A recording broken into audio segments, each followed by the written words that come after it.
You people bought a ticket to see me, so shut up. Yeah. Sometimes I get so mad, there's no control. Ladies and gentlemen, just in case you live under a rock, I might you grab are at that, looking I at don't the know, my youngest rap, my and blood best boils rising over like, star in oh God, here professional goes. I wrestling lost all today. feeling from my head to my toes. You said some shit that I can't let go, so just stay tuned for the rest of the show. So have you ever felt betrayed? Switches how you see things, realize something needs change. Cause I know you got me fucked up, let me show you what's up. Cause enough is enough. I'll take a face full of pavement just to make a statement. I know there's no turning back. Oh God, adrenaline wasted, so mad I can taste it. I know there's no turning back. I'll do what it takes, I ain't making mistakes like that. I'll play it on your face just to make you go take it back. I'll lose my shit, I go crazy when I'm mad. And now you gon' wish you had shut the fuck up real bad. Shut up.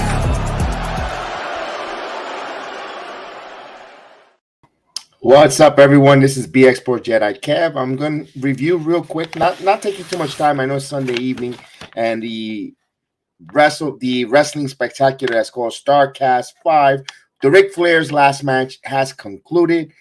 All in all, I'm going to give you a quick review on the card. I just been watching it. I was very entertained with the whole card. It was an inter wrestling promotion with all different wrestling organization. You had AAA, you had MLW, you had Impact Wrestling, and of course, those that were watching it, hopefully you wasn't nauseated or you wasn't having a drinking game. With Tony Schiavone mentioned every little thing, AEW. Oh my God, the first criticism I had, hey, we know that you're an AEW announcer, but every time there's a wrestler or anybody that's part of AEW, you don't have to remind us. We know that. So my God, that was nauseating, annoying. But all in all, the wrestling program from Jim Crockett Enterprise was very good.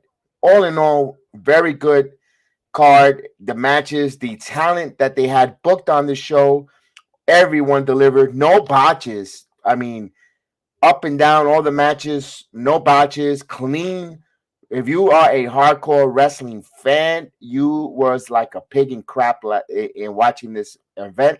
You had of course, it all started off with the Bunkhouse Battle Royal. Very good. We saw Devon, Bubba Ray, not Devon, Bubba Ray from the Dudley Boys in the Battle Royal. Good to see Bully Ray there.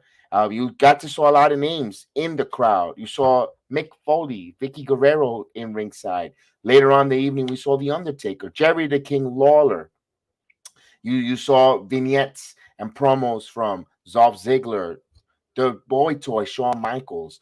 You saw also Sting did a video tribute. It was all an honor to Ric Flair's last match. But the match, when the live event started, the pay-per-view, we had the tag team. We had the Wolves of taking on the Motor City Machine Guns. You had Davey Richards, Eddie Edwards taking on Alex Shelley and Chris Sabin. The opening match was a really good tag team match. Both of these tag teams was fun. It was exciting, although it looked like it looked like Chris Sabin got injured there with his knee, but actually it was Alex Shelley who looked injured for his knee there, but they get the victory. They hit a crossbone finish. They get the 1-2-3 pin in an opening match that was really good. Again, the talent that they had booked for this card, very good talent. One criticism I'm going to have, the crowd, they stunk. I don't know if they was because they were older crowd to watch Ric Flair. They were just for Ric Flair, or they're not our usual NXT Universe AEW crowd that they get, they go crazy as soon as the performers come out. Music, they were very monotone. It felt like the event was sponsored by Melatonin because the crowd looked like they were very melatonin. But unfortunately, the crowd, the in-ring performance were phenomenal. I mean, the matches were great. You could talk about the four corners match that I thought wasn't going to happen with Jonathan Gresham, Wayne, Tanakashi, and Alan Angel came out. That four corners match there, it was interesting to say because every time we had a different match, they had their ring out, they had their commentary. Of course, it was Tony Schiavone and David Crockett. They were the MCs of the night, but they kept bringing in Ring of Honor. If it was a Ring of Honor Telecaster, or they had an Impact, or vice versa. I like that diversity they had there. They were kept talking about Gresham on certain future in wrestling. He actually got the win on the four corners match. The match looked really good. The match was a really good match, back and forth. Gresham gets the victory. Tanahashi is a really good wrestler from New Japan. Now you see him in the United States. I don't know how long he's going to stay in the U.S., but that kid could go. A really good match there for the four corners. I really enjoyed it. It was a really good match there. Really phenomenal match. We move on to another match. I didn't see Clark Connors take on Ren Narita. I don't know if they scratched that match there. I didn't notice it there. I tried watching. Maybe it was in the undercard. If anyone in the chat can let me know or correct me, maybe, because also I was trying to fix my hard drive on my computer that I was trying to fix while I was watching some of the matches and taking notes. So I might have missed that match. Hopefully not there. Another match that I saw was the tag team match. Was a really good one. Was the Von Erichs taking on the Briscoes. Now, Briscoe brothers, whenever you get a Briscoes on any card, we saw them last weekend taking on FTR in 2 out of 3 for the Ring of Honor tag titles. You saw them tonight. Anytime you have a card with the Briscoe brothers, they deliver with their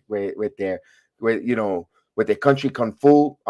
They get the victory on the Von Erichs. A really good match there. No botches, clean, and very entertaining again.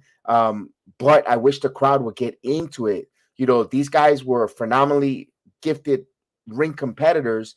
They were really, they bought it. One thing also, if you're watching it at home, Schiavone felt like he was paid to be there. He didn't want to be there. It showed the reflection on his body language. Whenever they went, he was sitting on a chair, like belly up, like pouted. Instead of, you have your posture sitting up, more like laid back, like his body language show. I'm got to be part of this because I was part of the history of this man. I was asked when Ric Flair asks you, it's hard to refuse to say no, and that's how he showed up. Schiavone, it reflected. He's atrocious on the commentary. But it didn't take away from the ring performers. The in-ring performers were beautiful. The matches was phenomenal. I like that they did the old WCW NWA set back in the 80s. It hit me personally when I was a young kid and I used to watch these promotions.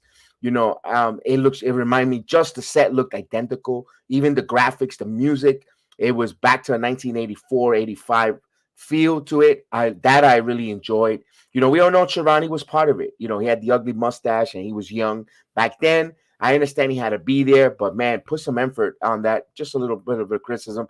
We had another match that I thought was one of the top matches of the night. There was the Fatal 4-Way from AAA Wrestling. Phenomenal match. This one was exciting. Laredo Kid, Torres, Rey Fénix, and Bandido. My God, the Laredo Kid did a twirling off the top ropes. Swirl. AAA Wrestling, they are innovators when it comes to the aerial attack. Those that you have a chance to watch AAA Wrestling, I would advise you to watch, when they do their major events.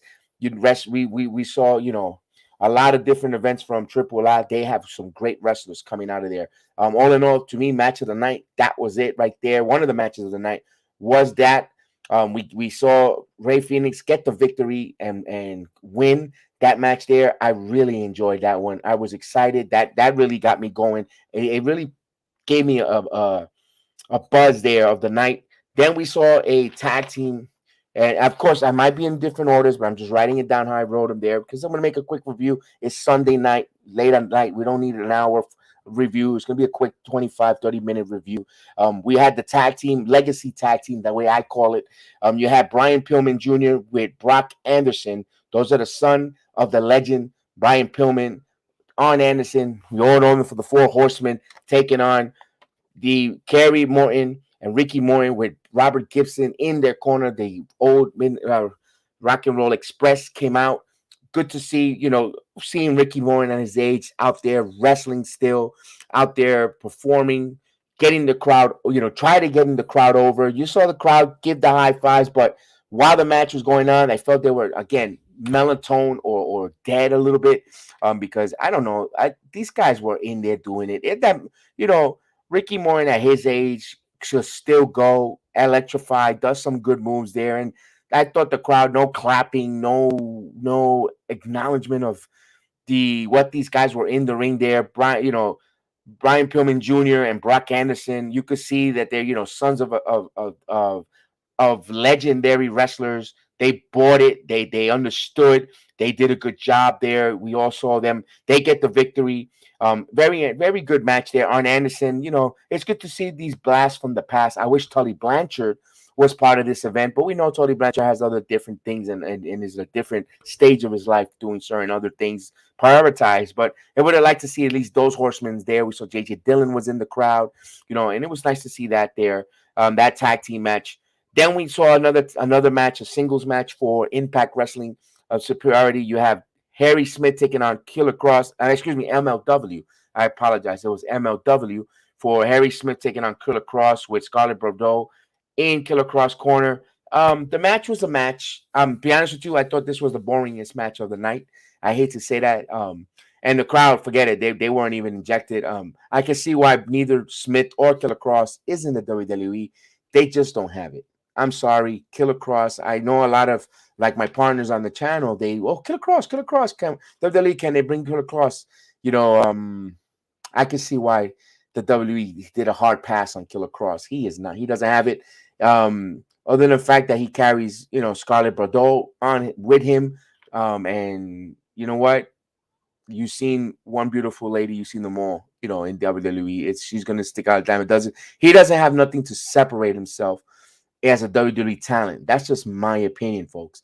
I don't know why people go crazy with Killer Cross. I don't know what's the fascination with it. You get the pin by Killer Cross in a very boring match. The pin was even boring. That was a boring match. Really, that was the one that I thought was the most boring out of the whole match here.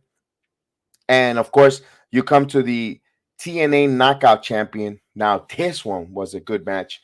You had Jordynne Grace. That was the co-main event. But before I left one out. But let's go with the women since I already teased it.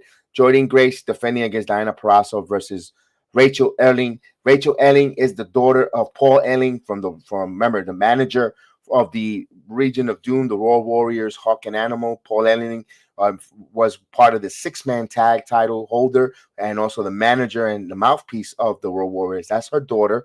The match started off pretty good. We thought that Elling might have hurt her ankle. Looked like she might have injured her Achilles heel she looked like a hyperextension there, but no, she was out on the ring after being checked on and she returned in the match. The ladies bought it. The ladies again. These ladies had a really good match. The only ladies match on the card, but they just bought it. The moves, the clean finish, the false finishes, the power drivers, the triple threat superplex into a power bomb. Diana Perazzo, very underrated wrestler. You look at, you see, and you're like, who's she? She is very good. She could wrestle, also be hardcore at the same time. Very clean, safe worker. So Diana Perazzo, a lot of flowers to her way. Rachel Elling as well, of course, and of course the champion Jordynne Grace. Powerhouse. She's like a kind of version of a Beck Phoenix at this modern time. I liked the match with these ladies. I would love to see Diana Perazzo getting an opportunity. If she probably, I'm saying there's nothing wrong with her in Impact Wrestling. She's fine there. But if she were to get a contract and to try to get a little more money, maybe that's a name that maybe AEW could try to use. Although she'll get lost there. But as you saw her on Ring of Honor, it wasn't with Martinez, wasn't so much of a hot match. But maybe WWE, that's another place for her. But there's nothing wrong with her being the big dog. Or second big dog besides Grace in Impact. I'm a fan of Diana. I think she's a really good wrestler. And Rachel Ellering, surprised, first time watched her in the ring. I thought she was very, very, very entertaining as well. Before that, we have Impact World Champion on the line, and it was Josh Alexander's taking on Jacob Fatu. One of the match, I'm telling you, SummerSlam was phenomenal. Tonight's matches, some of the matches were good, were great. Encore, 2 nights of good wrestling. I like SummerSlam a little more, but you know what? This here wasn't that disappointing. These matches were not disappointing. All this cross promotion to see all the different young and independent talent come in one event on the one card. It was really, really refreshing. It was nice there. If you're a casual, because I consider myself a kind of a casual who just strictly watches WWE and I watch AEW, and of course you see me every Tuesday nights on the USA Network in the fan in on sitting with the fans in the NXT, because I go to NXT live a lot. So you see me there a lot, and I go a lot of live events there, but I don't go to the indie shows and watch too much. I don't have the time. I would love to get into MLW. I would love, I did watch Slammiversary. I do watch Impact from time to time. But tonight, as the point is, as an independent program show here on the Crockett promotion, Starrcast was very good. It was a good, very good, entertaining Sunday night wrestling program, and it was really good. Up to here, we have the Josh Alexander Fatu, great match there. Jacob Fatu is, we know, lineage son of Fatu, part of the bloodline from a distant relative. Fits here. It looks great. The way this man moves at that weight with the moonsaults and flies in and out of the ring, phenomenal. We see Josh Alexander defend his title, get the victory here, and retains his title. Although great match, Impact Wrestling gets it. Impact Wrestling it's going to become a threat in the near future here, pretty soon, to AEW. Putting his name in the hat with WWE and AEW. They're not that far behind, folks. I'm here shooting the horn on Impact Wrestling. They were up there in a while. They took a little bit of a back with Dixie Carter, whatever the situation happened there with money, financial. Now they had new owners. Now, we're starting to see them recovering, getting their feet planted. You watch out. I think Impact Wrestling, if they get a good TV deal, which they are on TV, but if they get one with traction and they keep giving these good performers and developing these good indie wrestlers and giving us these good cards, the 12th, the August 12th, there's another pay-per-view card, an Impact coming up. If they continue to deliver, be careful. There might be a major player where we might see that friendly forbidden door between AEW and Impact kind of close, because now you're becoming an enemy where we're going to try to we're thinking we're going to be a threat to you and come for you next. So Impact Wrestling, I think 2023, this upcoming year, they're going to be a major player, in my opinion, in the major top 2 wrestling companies going forward. So that's just my thoughts, my opinion there. You could take it for a grain of salt, but that's just me. I think Impact Wrestling, I'm very high on Impact Wrestling. If this was a stock up, stock down, I got stock up on Impact Wrestling personally. And I would say keep an eye on selling if you're an AEW fan, stock down. WWE, you're uncertain with it, stock up because when you get a new influx of creative, you want to think there's a new hope and stock up. The AEW, you notice by the attendance and the people leaving, stock down. But we're not here about talking about that. We're not here about being tribal or which federation is better than. No, it's a celebration of all wrestling come together tonight. No matter which Impact, AEW, AAA, WWF, MLW, all together. Tonight was a beautiful commemoration, a celebration of the man, the myth, Ric Flair. We get to the main event. Ric Flair with Andrade El Idolo with his son-in-law taking on Jeff Jarrett and Jay Lethal. We saw that Jerry the King Lawler cut a beautiful promo, total typical heel backstage where Jeff Jarrett's father was there. Jarrett, you saw that's who Jerry the King Lawler is. Outside of the WWE, outside of the Jerry the King Lawler as a microphone, the WWE, performer when he's in territorial in Memphis and so forth. He is that type of heel that he knows how to get heat and be obnoxious. SOB. So I love to see that Jerry the King Lawler cut that promo in the back. Being part of the program, he was in full gear. Didn't come out with Jeff Jarrett.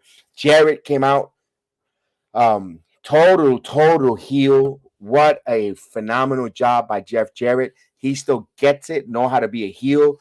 He came to the announce table, threw all their papers all over the place, got into it with a fan, spit, threw water at a fan. Boy, did he antagonize the crowd.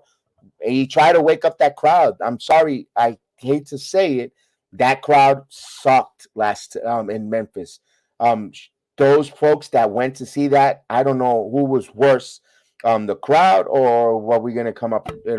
That was the crowd. I'm gonna give you thumbs down because that crowd that we see week in week out in the beginning matches of AEW and getting excited. We had a couple "This is awesome" chants, not a lot, last night, and they were totally at least on TV. They look dead to me. They look terrible. I might be wrong. You know what? If I'm wrong, please. I'm more than happy to go back and watch that again. If you feel that you say, hey, BX, I think you were wrong. You're being a little harsh on the crowd. I thought they were terrible personally, and I'll take a look back, and I'm the first one to apologize. But no, I thought they were terrible. Jarrett comes in. Jay Lethal also comes in with a lot of heat. You got the right folks trying to get the right heat there. So you want Ric Flair to go out there as the champion, the grand champion that he is. Last match, go kick these guys rear end, send them into next week, beat them so hard that they're feeling it for the next 3 weeks or the next generation of their families. You got Idolo Andrade come out. Ric Flair finally comes out in a beautiful robe with his world title. That when you look at that world title, the old WCW, the old Goldberg, his title, the big gold belt, it says Ric Flair. I like the fact that he came out with it. I did feel I did feel a little bit sad because Flair couldn't even take off his robe. He just the match, and I agree with you, Beans. He couldn't even take out. The whole card was good up to here. And look, I love Ric Flair. My son went recently to the Orlando Comic-Con and had a picture. We paid $200 for him to have a picture with the living legend, signed the world title belt. I am a huge Ric Flair fan. I've seen him for many years. He's part of my childhood, But I think there should have been a celebration of Ric Flair's career, not him last match. Personally, he could have been in the mat in the corner as a ref, or not a ref, a vignette or a manager to have a Idolo fight for his honor. Whatever the case was, he shouldn't. It was more cringy. He couldn't get to take his robe off. Let alone he needed help to get the robe off. He had the world title around him. They couldn't get that out. Getting in the ring, it took a long time. He had the deer in the headlights look in his eyes, but I still respect that he went out there. I respect the fact that he went there. He said, you know what? I'm going to try to defeat the odds. It was cringeworthy. Yes. The match, the moves, kind of slow. It took about, what do you think, Beans? It took about almost 10 to 15 minutes for him to finally do a Ric Flair-ism with either a woo or even the strut.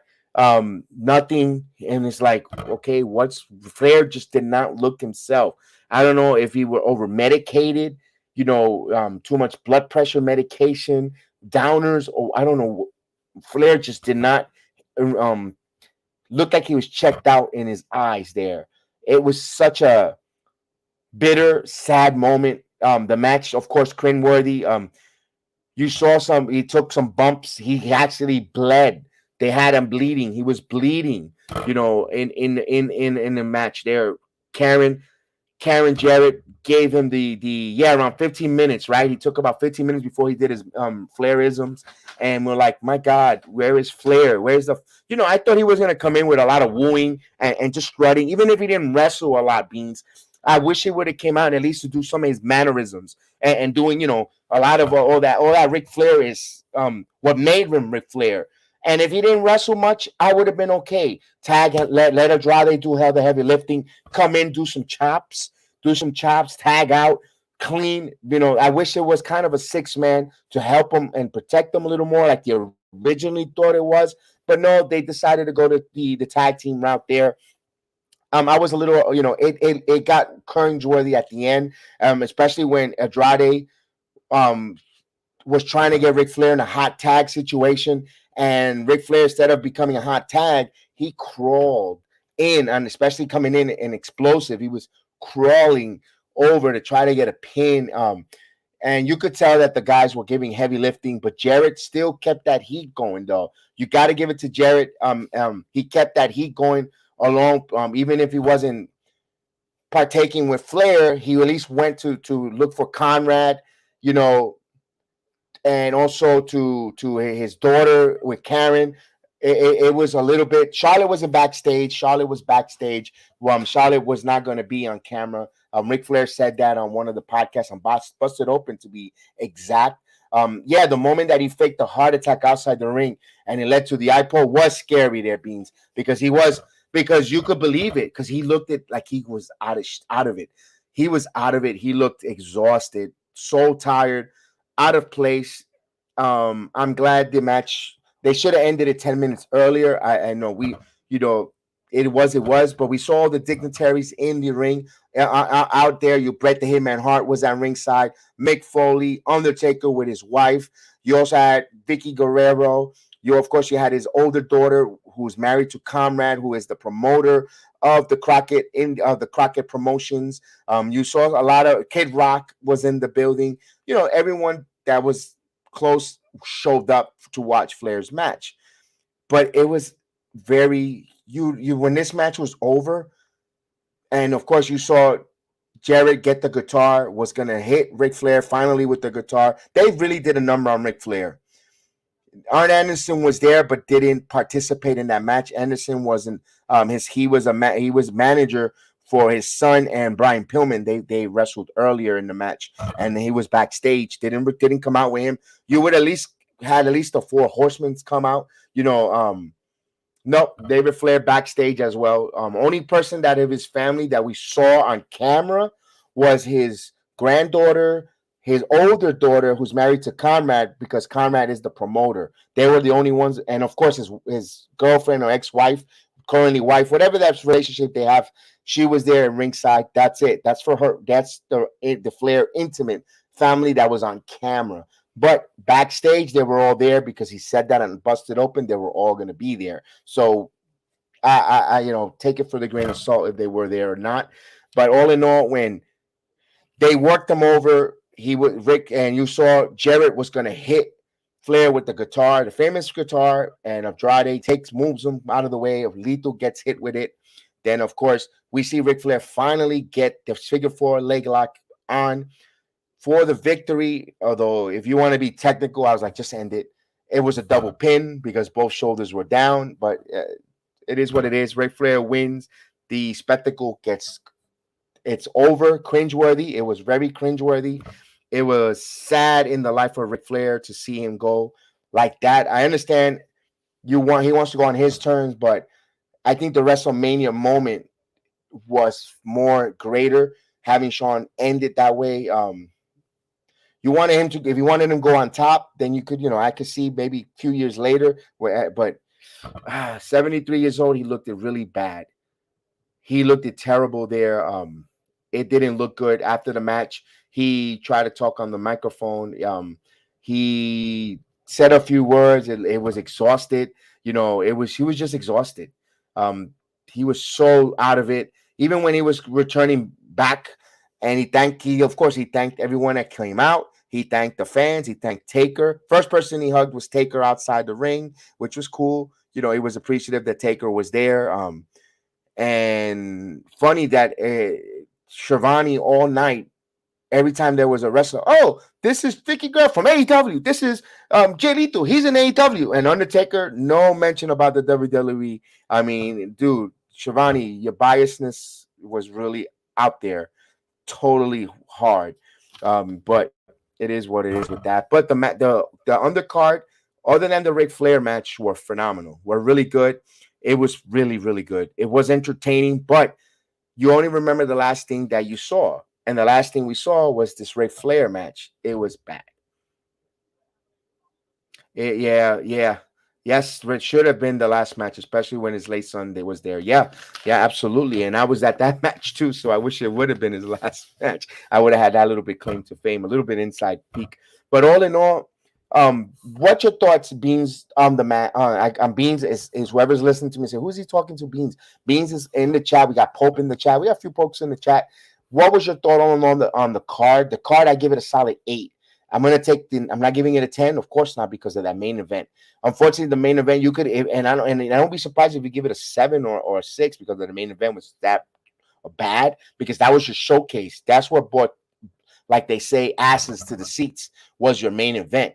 Because if you're telling me you would have made this card and not giving you that main event, I don't think a lot of people would have bought the pay-per-view or even watched it. The fact that you had Flair's last match on it bought the eyeballs. Kudos to the talent on the card to give it the 8 rating overall. Yeah, the card was the 8 as well. I'm glad we're in lockstep. I agree with you there. It was good, and I'm a casual. You could say I'm a casual, not into independent wrestling, and AAA wrestling, and I loved it. I'm gonna say I loved it. I'm gonna be gonna give it what credit is due. Flair, thank you for all the memories. Thank you for giving me childhood memories with him wrestling Ricky the Dragon Steamboat, like I mentioned. Phenomenal. He mentioned that match. That was one of the greatest when he won that title there. Also, matches with Sting, with Dory Funk, Terry Funk, the American Dream, Dusty Rhodes, Lex Luger, Great Muta. These matches with Ric Flair, back all the way, Magnum TI, all these matches that he had in not just in NWA, AWA, and WCW, WWF or WWE, when he came in and won the Royal Rumble and became the heavyweight champion, with the feud with Mr. Perfect, with Bret the Hitman Hart, all those memories that he gave us, phenomenal. Flair, you didn't have to get in the ring and prove anything, maybe to yourself, but granted, folks in my generation that seen your career, heck, you even impacting the young generation now, seeing you when you come out on videos, on the music videos, either with Bad Bunny or with different of the hip hop community. You have transcended so much, my friend. Retire. I know you want to be part of the business. We would love to see you as a manager. There's always room for Ric Flair on the microphone managing, but the way you look, yes, even his arms, you see the old man, you see the skin hanging. We don't want to have that memory on you. We want to keep, if you were to step away from the ring and never be part of the wrestling business, we're gonna have good memories. I didn't want it to be with that kind of memory, that bad memory there of you, the way you looked. Even when he was leaving the ring, the referee wanted to give him the title, and he just wasn't even focused. And Andrade carried it, and you saw Andrade was like, gave the eye look to the referee. Well, he's old, like, and then they finally gave him the belt, and production cut away. Go, let's put the ending credits immediately, and they cut away. The production company that was producing it just wanted to end it, and it was like, oh man, that was bad. The ending was bad. That was the sad part of the night, but the card was good. Guys, I thank you. I'm going to end it because it's going to be 11 o'clock Eastern time on a Sunday night, and you give me your time, and I appreciate it. We are Heel of the Ring podcast. We review all the wrestling programs. Myself, I usually have guests on. Beans, if you ever want to be a panelist to want to come and talk wrestling with me, you're more than welcome. I'm an open panel audience participation. We've seen the Pope of Sports join me on the WrestleMania watch along. He was a ball of fun. Pope loves going to his indies, MLW. He saw when MJF was coming up through the rankings there, so he's a big wrestling fan like myself. But he's more of an independent, and of course, he likes the big companies as well.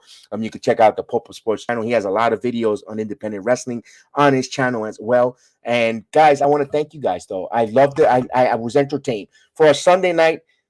There was no baseball, although I did record the Kirk Angle biography in A&E. So I said, okay, but the wrestling card was there. Let's take a look at it. I wanted some more wrestling. I hyped it up.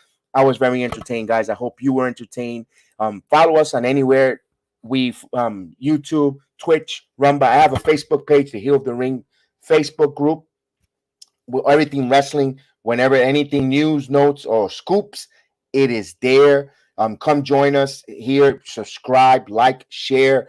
Hit that notification bell. Not only we do wrestling podcasts, we do MMA weekly combat sports. We review that. Not just myself, it's my son and my partner in the channel, Chef Dan. We also got Giants football, Jets football. We do Yankees watch along. We do the Knicks podcast review, the Rangers Town Republic. So we definitely have that. Yes, I would love to you to come anytime, Beans. You could check out in the video description. You have my link tree information. Hit me up on the email. Send me an email. Say, hey, this is Beans. I'll have your email. When next time I come, I just send you the direct link. You come on and we'll chop it up a little wrestling. We'll love to hear from you. Tonight, I'll keep it short because we have to get up for work the next day. If not, I wouldn't mind to say, hey, come on in. Let's talk a little bit about this card. But it's Sunday night. I got to get up a little early. So I hope you understand with that. But thank you for joining me. Thank you for meeting you. Pope of Sports, thank you for joining us. Pope, I hope you're around for the Major League Baseball trade. I got a program coming up on Tuesday. If you're around, definitely would love to hear your input. But from me to you, always pin life. Don't always get over on the situation. May the sports be with you. May you have a blessed Sunday night and a new work week. Monday Night Raw will be tomorrow night. Interesting to see the fallout of SummerSlam. What's up next? Where Triple H is going to send this here. We see Bayley has returned with a facet with Dakota Kai and Shmir Sky. It'll be interesting. I can't wait to see it. We'll be ready to watch it and review it. And of course, you're going to see me on NXT Live on Tuesday night on the USA Network. I always have the same seats. I will be sitting there in the audience. So we'll check you out. We'll see you next time. Peace. Awesome! You people bought a ticket to see me, so shut up. Get so mad, there's no control. Ladies and gentlemen, just in case you live under a rock, I might grab a bat, I don't know, my rap, my blood boils over like, oh God, here goes. I lost all feeling from my head to my toes. You said some shit that I can't let go, so just stay tuned for the rest of the show. So have you ever felt betrayed? Switches how you see things, realize something needs change. Cause I know you got me fucked up, let me show you what's up. Cause enough is enough.